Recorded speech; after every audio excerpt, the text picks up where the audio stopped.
যেরকম আপনাদেরকে বলছিলাম যে অন্যের ভোটার কার্ডে ছবি ও তথ্য পাল্টে জাল ভোটার কার্ড তৈরি হচ্ছে, তারপর সেই ভুয়ো ভোটার কার্ড ব্যবহার করে অনুপ্রবেশকারীদের হাতে চলে আসতো আসল পরিচয়পত্র। নথি জাল কাণ্ডে বারাসাত থেকে ধৃত সমীর দাসকে জেরায় এমনই চাঞ্চল্যকর তথ্য সামনে এলো। নতুন ভোটার তালিকায় নাম নেই তো বাংলাদেশের নাগরিকদের, আশঙ্কায় প্রশাসন। যেন হাতের মোয়া। অভিযোগ, টাকা ফেললেই তৈরি হয়ে যাচ্ছে আসল ভারতীয় পাসপোর্ট, ভোটার কার্ড, আসল আধার কার্ড। এই প্রেক্ষাপটে নথি জাল কাণ্ডে বারাসাত থেকে ধৃত সমীর দাসকে জেরায় সামনে এলো চাঞ্চল্যকর তথ্য। জাল নথির এই চক্রের শুরুটা হচ্ছে ভুয়ো ভোটার কার্ড তৈরি দিয়ে। তারপর সেই ভুয়ো নথিকে সামনে রেখেই তৈরি করে নেওয়া হচ্ছে একের পর এক আসল নথি। কিন্তু কিভাবে? পুলিশ সূত্রে দাবি, প্রথমে অন্যের ভোটার কার্ডের ছবি ও তথ্য পাল্টে অনুপ্রবেশকারীর জাল ভোটার কার্ড তৈরি করা হতো। তারপর সেই ভুয়ো ভোটার কার্ড ব্যবহার করে তৈরি হতো অনুপ্রবেশকারীর আসল আধার কার্ড। পরে সেই আসল আধার কার্ড দেখে তৈরি করে নেওয়া হতো আসল ভোটার কার্ড। ফলে অল্প সময়ের মধ্যেই বাংলাদেশ থেকে বেআইনিভাবে ঢুকে ভারতের ভোটার হয়ে যেতেন অনুপ্রবেশকারীরা। জেলা প্রশাসন একটা আশঙ্কা প্রকাশ করছে যে সম্প্রতি যে ভোটার তালিকা প্রকাশিত হয়েছে তাতে ভুয়ো ভোটার নেই তো। একটা নাশকতার দিকও আছে, যে পাসপোর্ট নিয়ে লোকে এখানে নাশকতার ঘটনা ঘটিয়ে চট জলদি বিদেশে চলে যেতে পারে। সেখান থেকে পাকিস্তান থেকে বা আইএসআই এর মতো অন্য কোনো দেশ থেকে ট্রেনিং নিয়ে আবার আমাদের দেশে ফিরে আসতে পারে। পুলিশ সূত্রে দাবি, বারাসাতে নবপল্লী সবুজ সরণিতে এই মুদিখানার দোকানের আড়ালেই জাল নথির রমরমা কারবার শুরু করেছিলেন ধৃত সমীর দাস। মুদিখানার দোকান হলেও সেখানে ছিল ফটোকপির মেশিন। স্থানীয়দের দাবি, খদ্দেরের সঙ্গে বাঙাল ভাষায় কথা বলতেন সমীর। অনেককে ফ্ল্যাট বাড়ি ভাড়ার ব্যবস্থা করে দিতেন তিনি।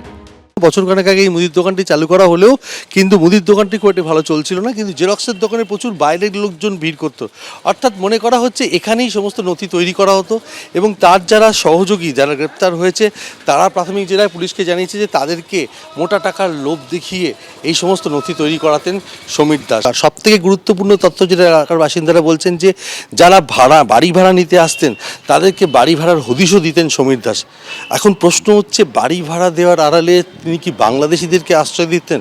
পরের দিকে মুদির দোকানটা কিন্তু পরে চলতো না, কিন্তু উনি জেরক্স, তারপরে ডকুমেন্টস, এইগুলোই সাধারণত জমি বাড়ির এগুলো উনি দালালি করতো। বাইরের লোক আসতো 100% আসতো। অ্যাকচুয়ালি বাড়ি ভাড়া করে দিতে পারে। অ্যাকচুয়ালি দেখুন, বাংলাদেশি কি এদেশি সেটা তো বলা যাবে না, বাংলাদেশি হতে পারে, বাইরের লোকও হতে পারে। পুলিশ সূত্রে খবর, বারাসাত আদালতে যাতায়াতের সুবাদে নিজেকে মুহুরি বলে দাবি করতেন সমীর। সেই পরিচয় কাজে লাগিয়েই রাশি রাশি ভুয়ো নথি তৈরি করতেন তিনি। সমীর দাসের কল লিস্ট থেকে বারাসাত কোর্টের কয়েকজন ল ক্লার্কের হদিশ পেয়েছেন তদন্তকারীরা। সূত্রের খবর, তাদের দিয়ে ভুয়ো নথি তৈরি করানো হয়েছিল। প্রশাসনের একটা লেভেল প্রত্যক্ষ পরোক্ষভাবে প্রতিনিয়ত যুক্ত থাকে। কাদের লাইসেন্স আছে, কাদের লাইসেন্স নেই, ইউনিফর্ম পরে লোক ঢুকছে, ইউনিফর্ম ছাড়াও যারা ঢুকছে তাদের ক্ষেত্রে নজরদারিটা কে করবে? সেক্ষেত্রে প্রশাসনের নৈতিক দায়িত্ব থাকে। পুলিশ মহলের তরফে পাল্টা প্রশ্ন তোলা হচ্ছে, কে কখন আদালত চত্বরে ঢুকে নিজেকে মুহুরি হিসেবে পরিচয় দিচ্ছে, তার আদৌ লাইসেন্স রয়েছে কিনা তা কি নজর রাখা সম্ভব? তবে যেভাবে অনুপ্রবেশকারীদের কাছে ভারতের ভোটার কার্ড পৌঁছে গেছে তাতে সন্দেহ দানা বাঁধছে, নতুন ভোটার তালিকায় ঢুকে যায়নি তো বাংলাদেশের নাগরিকের নাম। এর জন্য দায়ী রাজ্য সরকার। এই 7 শেখের নাম যে বিডিও ডিএম তুলেছে তার বিরুদ্ধে ব্যবস্থা হয়েছে। 7 শেখ দুবার তৃণমূলকে ভোট দিয়েছে। এখানে যে সরকারটা আছে, সরকারটা শুধু চোর সরকার নয়, এ সরকারটা জঙ্গিদের সরকার। বিজেপির অধিকাংশ বিধায়ক, অধিকাংশ সাংসদ যে বিজেপিকে ভোট দেয় না, সেটা তো তিনি জানেন তো, সেটা জানেন তো মাননীয় বিরোধী দলনেতা, আপনি কি জানেন যে বিজেপির অধিকাংশ বিধায়ক সংসদের ভোটে বিজেপিকে ভোট দেয় না, আর অধিকাংশ সাংসদ বিধানসভার ভোটে বিজেপিকে ভোট দেয় না, বিজেপি প্রার্থীদের। সেই জন্যই তো আপনাদের খারাপ রেজাল্ট হয়। জাল নথি তৈরির জাল আরো কত দূর ছড়িয়ে ভুয়ো পরিচয়পত্র বানিয়ে যারা এদেশে আস্তানা গেড়েছেন তাদেরকে আদৌ চিহ্নিত করা সম্ভব হবে? সমীরণ পাল, আবির দত্ত ও অনির্বাণ বিশ্বাসের রিপোর্ট, এবিপি আনন্দ। রাজাগোপাল বাবু, সত্যি মানে এই জাল নথি তৈরির জাল আর কতদূর ছড়িয়ে সেটা আমরা কেউই জানি না, কিন্তু আমরা তো মানে একের পর এক যা দেখতে পাচ্ছি, কাঁটাতার দিতে বাধা দেওয়া হচ্ছে, তার উপর যা পরিস্থিতি, যে এই খোলা সীমান্ত দিয়ে যে কতজন ঢুকে পড়েছে তার তো কোনো মানে তথ্য নেই। মানে এদেরকে তো একটা ধরার দায়িত্ব রাজ্য প্রশাসনের ডেফিনেটলি আছে, কারণ এপার বাংলায় আমরা দেখেছি এই যে আনসারুল্লাহ বাংলা টিমের 2 জন জঙ্গিকে কিন্তু অসম এসটিএফ এই মুর্শিদাবাদ থেকে গ্রেপ্তার করেছিল। ক্যানিং থেকেও আমরা ভুলে যাইনি যে কাশ্মীরি জঙ্গিকে গ্রেপ্তার করা হয়েছিল। রাজাগোপাল বাবু। হ্যাঁ দেখুন, মানে আমাদের ফেডারেল স্ট্রাকচারে আমরা কেন্দ্র সরকারের কতগুলো দায়িত্ব দিয়েছি। আপনি যে পাসপোর্ট বলছেন সেটা মিনিস্টার অফ এক্সটার্নাল অ্যাফেয়ার্সের দায়িত্ব, রিজনাল পাসপোর্ট অফিসের মাধ্যমে তারা করে, কিন্তু তাদের এই পাসপোর্ট দিতে হয় রাজ্য সরকারের বিভিন্ন এজেন্সিকে সাহায্য নিয়ে। এটাই হচ্ছে আমাদের ফেডারেল স্ট্রাকচারের নিয়ম, এটা কোঅপারেটিভ ফেডারেল স্ট্রাকচার। কিন্তু মানে আবার যদি দেখেন, আপনি যে বর্ডারের প্রশ্ন করলেন, বর্ডারের সিকিউরিটি ফোর্সের দায় হচ্ছে যে বর্ডারগুলোকে নিয়ন্ত্রণ করা এবং 50 কিলোমিটার পর্যন্ত তাদের এই মুহূর্তে তাদের দায়িত্ব আছে। তারপরে সেখানে কুদিগুলো যে অরক্ষিত এলাকা আছে ঢুকে পড়তে পারে 37%। একজন মানুষকে ঢুকতে গেলে 2 ফুট জায়গা লাগে, 37% বুঝতেই পারছেন কি বিরাট এলাকা ফাঁকা আছে, কত লক্ষ লোক ঢুকতে পারে সেটা তো আমাদের বুঝতে হবে। এখন লোকটা ঢুকে পড়লো, বিএসএফ ফেল করেছে, আমি মনে করছি BSF fail, yes I admit, তাহলে তো এটা তো রাজ্যের পাস করার দায়িত্ব আছে। রাজ্যগুলো কেন পাস করছে না, কেন তারা ধরছে না? সুতরাং বোঝাই যাচ্ছে যে যারা সংবিধানের এত গুণ গায়, নিঃসন্দেহে ভারতের সংবিধান ওয়ান অফ দ্য বেস্ট সংবিধান, কিন্তু এই সংবিধানের যে মানে আস্থার উপরে, রাজ্য কেন্দ্রের আস্থার উপর তৈরি হয়েছে, সেই আস্থা তো সম্পূর্ণভাবে ভেঙে যাচ্ছে। রাজ্যগুলোর যে দায় আছে, কেন্দ্রের যে দায় আছে, কোথাও কেউ বোধহয় দায়িত্ব সঠিকভাবে পালন করছে না। আমি বলবো যেহেতু পাসপোর্টের কেলেঙ্কারি ধরা পড়ছে এবং কেন্দ্রের দায়িত্ব পড়ে যাচ্ছে, যে সমস্ত পাসপোর্ট সম্বন্ধে অভিযোগ আছে সেই সমস্ত পাসপোর্টগুলোকে ইনভ্যালিড ডিক্লেয়ার করা, এনকোয়ারি করা, দরকার পড়লে যারা জড়িত আছে তাদের শাস্তি দেওয়া, এইগুলো তো কেন্দ্র করতে হবে। এবং কেন্দ্রকেও মানে যে সমস্ত লোক সিটিজেনশিপের অধিকার তো কেন্দ্রের দায়িত্বে রয়ে গেছে, তারা ধরুক, তারা বাংলাদেশের নাগরিক, ভারতবর্ষ পশ্চিমবঙ্গে রয়ে গেছে, এই দায়িত্বগুলো তারা যদি নিজে থেকে পালন না করে, তারা যদি মনে করে রাজ্য সরকার দায়িত্ব করে দেবে, কোনোদিন করবে না। সুতরাং যখন দেখা যাচ্ছে কোঅপারেশন হ্যাজ ফেইল্ড, যে উপরে বসে আছে তারই দায়িত্ব বর্তায় নিচের তলার লক্ষ্যে আইন শেখানো, সংবিধান শেখানো। যাই হোক, সেটা যদি আমরা না করতে পারি তাহলে কিন্তু যথেষ্ট বিপদ। যেই জায়গায় যেভাবে মানুষ ঢুকে গেছে মানে অরক্ষিত এলাকা দিয়ে, আমরা 37%-এর গল্প বলছি, কিন্তু বিরাট সংখ্যক মানুষ ঢুকে পড়েছে। শুধু মানুষ ঢোকেনি, অস্ত্র শস্ত্র, সেখান থেকে ড্রাগস, এখান থেকে চলে গেছে, গরু জিনিসপত্র সব চলে গেছে। বাংলাদেশ দেখুন মানে ওরা কি বোকামিটা করছে, ওরা বেনিফিশিয়ারি ছিল এই স্মাগলিংয়ের প্রসেসে, আমাদের থেকে অনেক সস্তায় সহজে বাংলাদেশ চলে। এখন লড়াই করছে, কারণ ফেন্সিং তো দেবই, ফেন্সিং দিলেই তো ওদের বাজার ডুপ্লিকেট হয়ে যাবে। বলো কে? দেখুন দেবস্মিতা, খুব ইন্টারেস্টিংলি সমন্বয়ের কথা হচ্ছে, যেটা আপনিও বললেন, রাজাগোপাল বাবুও বললেন। সমন্বয়টা কোন জায়গায় হচ্ছে জানেন তো? এই যারা দুর্নীতিগ্রস্ত, যারা অনুপ্রবেশকারী, তাদের সঙ্গে তৃণমূল দলের। আপনি এই বারাসাতের ঘটনাটা বললেন, এই সমীর, আপনার মনে আছে কিছুদিন আগে এই ঠিক উত্তর 24 পরগনার হাবড়াতে, বারাসাত থেকে একটুখানি এগিয়েই হাবড়াতে সেই রত্না বিশ্বাস, যিনি বলেছিলেন বাংলাদেশি ভোটাররা যারা বাংলাদেশি আছে তাদের ভোটারের লিস্টে নাম তুলে দেবেন, তার বিরুদ্ধে পুলিশ দল কোনো ব্যবস্থা নিয়েছে? নেয়নি, কারণ এটা সমন্বয় কাজ হচ্ছে। আচ্ছা, আরও একটা খুব ইন্টারেস্টিং জিনিস, এই যে কিছুক্ষণ আগে আমরা যে এই ফেন্সিং নিয়ে আলোচনা করছিলাম, আপনার মনে আছে সুখদেবপুরে সেই গ্রামের যে ছেলেগুলো যারা একদম বীর বিক্রমে তারা জয় হিন্দ, বন্দে মাতরম, ভারত মাতার জয়ের গান গেয়েছিল, তাদেরকে তো উচিত ছিল রাজ্য সরকারের পক্ষ থেকে তাদের একটা সংবর্ধনা দেওয়ার। জেলার এসপি হোক, পুলিশ হোক, থানার লোকাল থানা হোক, তাদের একটা সংবর্ধনা দেওয়া, মনের ভরসা বাড়ানোর। তার জায়গায় কি হলো, আমাদের এখানকার মন্ত্রী বলছেন উস্কানিমূলক মন্তব্য।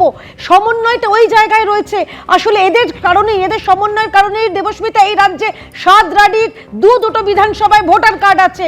এইখানে তৃণমূলের অনুপ্রবেশকারী লাভলি খাতুন, তিনি হয়ে গেছেন তৃণমূলের গাফিলতির অভাব রয়েছে। দেবনারায়ণ দা, মানে এখন যে প্রশাসন আশঙ্কা করছে যে ভোটার তালিকায় কোনো বাংলাদেশের নাগরিকদের নাম নেই, তো এই আশঙ্কাটা করতেই হতো না যদি নজরদারি বা সেই পুলিশের কাছে একদম সেই ইনফরমেশনটা থাকতো। কেন বলছি, কারণ এই যে সমীর দাসকে গ্রেপ্তার করা হলো, এই সমীর দাস নাকি মুদির দোকানের আড়ালে গোটা কারবারটা চালাতো, পুলিশের কাছে কোনো খবর নেই। শোনো, সব যদি খবর থাকতো একটা দেশ আদর্শ রাষ্ট্র হতো। আমি একটা কথা বলছি, এ মাসের 5 তারিখে একটা বহুল প্রচারিত দৈনিক, নামটা বলবো না, জাল নথিতে সারা ভারতে লক্ষাধিক পাসপোর্ট, টাস্কফোর্স চাই কেন্দ্রীয় স্বরাষ্ট্র মন্ত্রক, শুধু পশ্চিমবঙ্গে না, জাল নথিতে লক্ষাধিক পাসপোর্ট। সুতরাং জাল নথির লোক এক ধরনের কাজ করে। কিন্তু একটা কথা আমি না আমার কথা শেষ হোক, না কখনো না, স্বীকার করছি না অন্যায়টা, সব জায়গায় হচ্ছে। আমি আমার কথাটা শেষ করি, আরে তুমি আমাকে বলতে দেবে?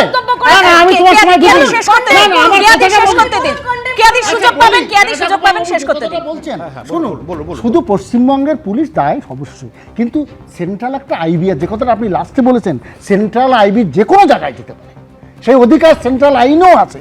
সেন্ট্রাল আইবি কেন যাচ্ছে না? আজকে শুধু নিশ্চয়ই আছে, তাহলে শুধু পুলিশ কেন? সেন্ট্রাল, আরে দাঁড়াও না, আজকে সারা ভারতে হচ্ছে, তোমার মহারাষ্ট্রে হচ্ছে, শোনো, তোমার গুজরাটে হচ্ছে, তোমার উত্তরপ্রদেশে হচ্ছে, দেখো না লক্ষাধিক। আজকে যারা চুরি একটা করে, সুতরাং পশ্চিমবঙ্গের দোষ দিও না, সব জায়গায় হচ্ছে। দেবনারায়ণকে প্রশ্ন করলাম এ বাংলার কথা, দেবনারায়ণদা অন্য রাজ্যের কথা বলছেন। সমীর দাস কিন্তু শেষ নয়, আপনাদেরকে সমীর দাসের ইনফরমেশন দেখালাম। আর এবার বলি বাংলাদেশের নুরুল ইসলাম, আসবো দেবনারায়ণদা, বাংলাদেশের নুরুল ইসলাম ভারতে এসে হয়ে গেছেন নারায়ণ অধিকারী। রফিকুল ইসলাম আবার ভারতে ঢুকে বারাসতে পিল্লাই বাড়িও বানিয়ে ফেলেছেন। ভুয়ো নথি দিয়ে তৈরি হয়ে গেছে ভোটার কার্ড, আধার কার্ডও। শেষমেশ দত্তপুকুর থেকে 2 অনুপ্রবেশকারীকে গ্রেফতার করল পুলিশ। দেখাবো প্রতিবেদন, ফিরছি আলোচনায়। ওপারে নুরুল ইসলাম, এপারে ঢুকে নারায়ণ অধিকারী। বিস্ফোরক, চাঞ্চল্যকর। বেআইনিভাবে ভারতে ঢুকে নাম বদল, তারপর আসল পরিচয়পত্র তৈরি করে পাকাপাকিভাবে এদেশে বসবাসের পরিকল্পনা। আর এই নুরুল ওরফে নারায়ণকে যিনি আশ্রয় দিয়েছিলেন, তিনি তো বাংলাদেশ থেকে ভারতে ঢুকে শুধু ভোটার, আধার, প্যান কার্ডই তৈরি করেননি, রীতিমতো জমি কিনে পেল্লাই এই বাড়িও তৈরি করে ফেলেছিলেন। কিন্তু এত কিছুর পরেও শেষ রক্ষা হলো না। উত্তর 24 পরগনার দত্তপুকুর থেকে পুলিশের জালে ধরা পড়লেন বাংলাদেশের 2 অনুপ্রবেশকারী। বাংলাদেশ থেকে এদেশে এসে রীতিমতো পরিচয়পত্র তৈরি করে ফেলেছিল এরা। গতকাল রাতে দত্তপুর থানার পুলিশ এরকমই দুজনকে সন্দেহ হয়, শেখ রফিকুল ইসলাম এবং শেখ নুরুল ইসলাম, এবং তাদেরকে গ্রেপ্তার করে আজকে বারাসাত আদালতে পেশ করা যায়। বাংলাদেশের মাদারিহাটের বাসিন্দা রফিকুল ইসলাম। স্থানীয়রা বলছেন বহু বছর ধরে দত্তপুকুরেই রয়েছেন তিনি। স্থানীয়দের কাছে নিজেকে চিকিৎসক বলে পরিচয় দিতেন। পুলিশ সূত্রে খবর, বেআইনিভাবে এদেশে ঢুকে ভুয়ো ভোটার কার্ড, আধার কার্ড, প্যান কার্ড সবই তৈরি করে ফেলেছিলেন তিনি। বারাসাতের কাজীপাড়ায় দোতলা বাড়িও বানিয়ে ফেলেছিলেন। এই রফিকুলের বাড়িতেই প্রায় 3.5 বছর ধরে ভাড়া থাকতেন বাংলাদেশের মুসাপুরের বাসিন্দা নুরুল ইসলাম, যিনি এদেশে ঢুকে নাম বদলে হয়ে গিয়েছিলেন নারায়ণ অধিকারী। সেই নাম নিয়েই রমরমিয়ে চালিয়ে যাচ্ছিলেন মাছের ব্যবসা। বারাসাত পুরসভার 18 নম্বর ওয়ার্ডে তাদের বাড়িতে এসেছি, কথা বলার চেষ্টা করব তাদের পরিবারের সদস্যদের সঙ্গে, কিন্তু কোনোভাবে তাদেরকে সাড়া পাওয়া যাচ্ছে না। এবং যেটা দেখা যাচ্ছে যে এই বাড়িতেই বসবাস করত শেখ রফিকুল ইসলাম এবং নুরুল ইসলাম। সেখানে আমরা দেখতে পাচ্ছি যে নুরুল ইসলাম বাড়িতে নিজের নাম সে এদেশে এসে পরিবর্তন করে ফেলেছে, নারায়ণ অধিকারী হয়ে গেছে, এবং এই নামে একটি আধার কার্ড উদ্ধার করেছে পুলিশ। আর শেখ রফিকুল ইসলাম সে বহু বছর আগে এখানে এসেছিল, রীতিমতো দোতলা বাড়ি তৈরি করে ফেলেছে। মালিকের নাম আমরা ডাক্তার হিসেবে চিনি ওনাকে, রফিকুল কি না ওনার আসল নামটা আমরা জানি না, আমরা ভাই হিসেবে জানি। উনি বাড়ি করেছে, উনি একটা ডাক্তার প্রাইভেট, প্লাস এখানে জায়গা কিনে বাড়ি করেছে। এইটা বাড়ি করেছে ধরেন বছর 5 হচ্ছে। বাংলাদেশে ছিল মানে ওনার মুরুলি কোথায় বাড়ি ছিল, ওই বাড়ি মনে হয় বিক্রি করে দেওয়ার পরে এখানে বাড়ি করেছে। প্রথম শুনেছিলাম ডাক্তারি করে। হ্যাঁ, উনিও বাংলাদেশের লোক, উনি ওনার উপরে ভাড়া থাকে। এতদিন ধরে নাম পরিচয় ভাঁড়িয়ে 2 অনুপ্রবেশকারী বাস করছেন, তাও কেন কিছুই টের পেল না স্থানীয় প্রশাসন? এই মুহূর্তে আমার কাছে কোনো খবর নেই, কারণ মাছের আড়তে যারা আছে আড়তদার, ওখানে 80টা আড়তদার আছে, আমার ওখানে ইউনিয়ন আছে এবং আড়তদারদের ইউনিয়ন আছে, তাতে এরকম নাম আমি শুনিনি। আর যাদের রাখা হয় তাদের আই কার্ড, আধার কার্ড দেখেই নেওয়া হয়। সুতরাং আমার মনে হয় না সেটা জাল করেছে কিনা জানি না, হয়তো ধরা পড়তে পারে। আমি এখনও, আমার কাছে সেরকম ইনফরমেশন নেই, দেখে নি, খবরটা নিয়ে জানি বলবো। ধৃত নুরুল ইসলাম ও রফিকুল ইসলামকে 14 দিনের জেল হেফাজতের নির্দেশ দিয়েছে বারাসাত আদালত। অন্যদিকে মুর্শিদাবাদের সুতিতেও ভুয়ো আধার, প্যান কার্ড তৈরির চক্রের হদিশ মিলল। ভুয়ো নথি তৈরির অভিযোগে গ্রেপ্তার করা হয়েছে 3 জনকে, যার মধ্যে একজন বেসরকারি ব্যাংকের কর্মী। পুলিশ সূত্রে দাবি, আধার কার্ড তৈরির পোর্টালে লগইন করার জন্য আইডি পাসওয়ার্ডও জোগাড় করে ফেলেছিল তারা।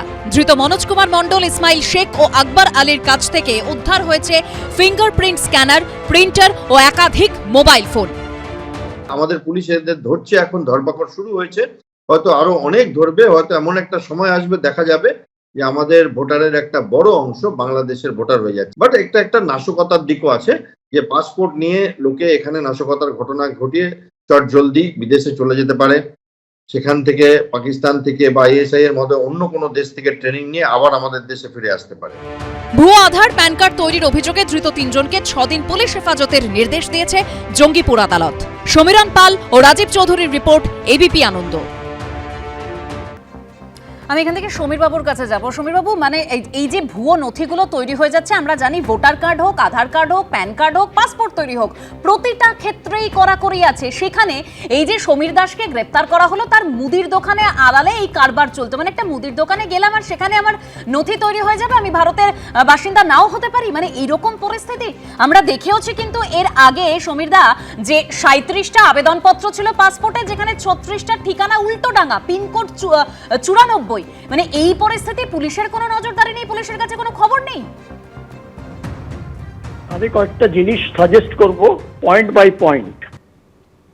সেটা হচ্ছে যে প্রথম যে এই ওই কি গুপ্তকারে, তারপরে এই যে সমীর দাস, মনোজ গুপ্ত, হ্যাঁ, এদের প্রত্যেককে দেশদ্রোহী হিসাবে তাদের মার্ক করে তাদের সাসপেন্ড ইন্টারোগেশনের নিচে নিয়ে আসুন। যদি আমরা কিছু করতে চাই, there is no mercy। যারা দেশের বিরুদ্ধে কাজ করছে তাদের জন্য কোনো ক্ষমা নেই, সুতরাং সেটা সরকারকে ভেবে দেখতে হবে। 2, এই যে বিএসএফ এবং তার অথরিটিকে একটা ফার্ম ডিসিশন নিতে হবে, কিংবা গভর্নমেন্ট অফ ইন্ডিয়াকে ফার্ম ডিসিশন নিতে হবে যে আমরা বার্ব ডোয়ার ফেন্সিং দরকার পড়লে আমাদের ডেপথে ইন্ডিয়ান আর্মির তো 2টো ব্রিগেড নিয়ে আসলে যথেষ্ট, যে যেন তারা ডিপ্লয়মেন্ট করে এই কাজটাকে করে নেয়। এরপরে যখন বর্ষা আসতে আরম্ভ করবে তখন কিচ্ছু করা যাবে না এখানে। সেই জায়গাগুলো কেন এতদিন ধরে কি হচ্ছে কি, আমরা অনলি যেটা রামকৃষ্ণ বলেছিলেন ফোর্সের কথা, আমি সেটাই বলছি যে there is a definite requirement of the show of force to the enemy country. আমি এখন এটাকে বন্ধু রাষ্ট্র বলবো না, it is by its nature it is an enemy country by now. সুতরাং we must take care of this. এবং এই জন্যে আজকে চিন্তা করা যায় যে এই যে দহগ্রামে কেন করা হচ্ছে, আর যারা বিএসএফ হোক, পুলিশ হোক, কিংবা কাস্টমস হোক, যারা বর্ডারে রয়েছেন, তাদের একটা যে ম্যান্ডেট দেওয়া দরকার যে এখান থেকে যদি কোনো রকম এই ধরনের অপরাধ হয় তাহলে কিন্তু তোমাদেরও নিস্তার নেই। এই জায়গাগুলোকে আমাদের চিন্তা ভাবনা করতে হবে। একে অপরের উপরে দোষারোপ করে কিচ্ছু হবে না। কিংবা ড্রোন তাড়িয়ে 3টে ড্রোনের কি ক্ষমতা সেটা আমি মন্তব্য করব না, কিন্তু আমাদের যেটা হবে it should be absolutely sound and solid planning, এবং যেটাতে যাতে কোনো রকম ভাবে, কারণ এটা শুধু এখন ইয়ের কথা নয়, এটা দেশের কথা, যে আমার দেশ এত বড় হওয়া সত্ত্বেও আমরা এই সম্পূর্ণভাবে এই ফেন্সিংটা দিয়ে উঠতে পারছি না কেন। তারপরে ইলুমিনেশন, তার মানে যে রাত্রে লাইটের জেনারেটর কিছু জায়গায় এসেছে, তো এই সব জায়গাগুলো। এবং আমি আবার বলবো যে আমাদের ঠিক যে প্রশ্নটা করছেন যে ফেন্সিংটা করে ওঠা যাচ্ছে না কেন, ফেন্সিং দিয়ে ওঠা যাচ্ছে না কেন, কিন্তু এই খোলা সীমান্তকে কাজে লাগিয়ে অনুপ্রবেশকারীরা ঢুকে পড়ছে, এখানে ভুয়ো পরিচয়পত্র তৈরি করে ফেলছে। দেবাশিস দা, মানে এটা তো আসলে নতুন হঠাৎ একটা বিশ্ব আমাদের সামনে কয়েক মাস হলে এসছে তা নয়, এটা কয়েক দশকের সংকট। এবং একটা কথাও কিন্তু আমরা কেউ নতুন বলছি না যে বর্ডারের যে সিকিউরিটি ইস্যুটা, এটা একদম নতুন কথা নয়। আসলে যেটা সংকট সেটা হচ্ছে রাজ্যের যে এস্টাবলিশমেন্ট রয়েছে এবং কেন্দ্রের যে এস্টাবলিশমেন্ট রয়েছে, এই দুটো জায়গাতে কিন্তু চূড়ান্তভাবে দুটো বিষয় ইনভলভ। একটা হচ্ছে ব্যর্থতা, আরটা হচ্ছে দুর্নীতি, বিভিন্ন মাত্রায় বিভিন্ন রেঞ্জে। এটা থাকবার ফলে কিন্তু যে বিষয়টাকে নিয়ে আমরা আলোচনা করছি, এটা আসলে 12 মাস ভারতবর্ষের ব্যবস্থাপনার মধ্যে ইনকর্পোরেটেড হয়েছে এবং পলিটিক্যালি এই ব্যাপারটাকে দুর্নীতির সাথে রাজনীতি এটাকে সিম্পলি ব্যবহার করা হচ্ছে। আজকে যে সমস্ত স্লোগান দেওয়া হচ্ছে, এই স্লোগানগুলো আপাতভাবে কোনো রাজনৈতিক স্লোগান হতে পারে, কিন্তু এটার সাথে দুর্নীতি ওতপ্রোত হয়ে যুক্ত। কোন অবস্থায় একজন অনুপ্রবেশকারী, একা ব্যক্তি মানুষ, প্রত্যেকদিন একটা নাম শোনা যাচ্ছে, এরা কোনোদিন কখনোই কাজ করতে পারে না যদি না local level political adjustment, local level political corruption, administrative corruption এবং সেন্ট্রাল সার্ভাইলেন্স তার ঘাটতি এবং দুর্নীতি না থাকে। ফলে শুধুমাত্র শাউটিং নয়, এটা বুঝতে হবে যে এই বিষয়টার সাথে অসুস্থ রাজনীতি, দুর্নীতি জড়িয়ে রয়েছে এবং সেই কারণে এটা সাসটেইন করছে। ফলে এই জায়গাটা মনে রাখতে হবে যে একেবারে শুধুমাত্র রাজনীতি করার জন্য, মানে একটা প্রশ্ন থাকছে যে এই চক্রের জাল কতদূর বিস্তৃত আমরা কেউ জানি না, কিন্তু এই চক্রের মাথা পর্যন্ত কি পৌঁছানো যাবে? রাজাগোপাল বাবু, দেখুন, যেটা আমি দেবাশিস বাবুর সঙ্গে অনেকটাই একমত যে দুর্নীতি কিন্তু যে জায়গায় রয়ে গেছে তা দুর্নীতির কোনো সীমানা নেই। রাজ্য বা কেন্দ্র বা তার বাইরে সব জায়গাতেই রয়েছে এবং দুর্নীতি হচ্ছে মেন যেটা পরিচালক শক্তি, বুঝেছেন? তার ফলে অনেক কিছু করা যাচ্ছে না। এই যে কেন আমাদের বর্ডারে গার্ড দেওয়া গেল না, দুর্নীতি। কেননা বিরাট অঙ্কের টাকা স্মাগলিং থেকে আসছে, গরু এখান থেকে ওপারে পাঠিয়ে দিলে যে টাকা আসছে, ওখান থেকে ড্রাগ নিয়ে আসলে যে টাকা পাচ্ছে।